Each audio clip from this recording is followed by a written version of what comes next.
Բացում եմ Թեմուի պատվերս։ Սկսեմ ամենասպասվածից։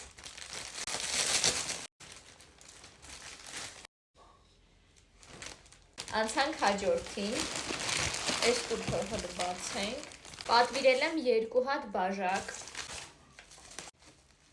Շատ լավ է, կարևորը չի վնասվել։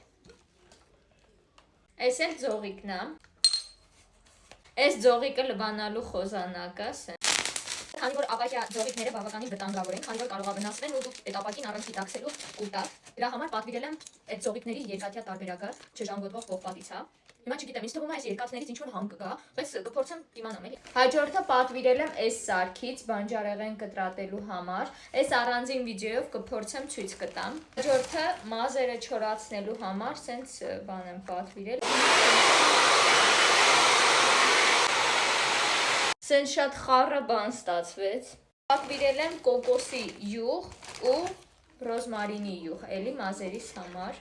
Այս կոկոսի յուղից հեչ կոկոսի հոտ չի գալիս։ Ռոզմարինը շատ լավն է, բայց այս կոկոսի յուղը չհավանեցի, որովհետև ինչ-որ էժան օծանելիքի հոտ է գալիս, բացի դրանից իր տեքստուրան հեչ յուղի չի, ինչ-որ անկապ բան։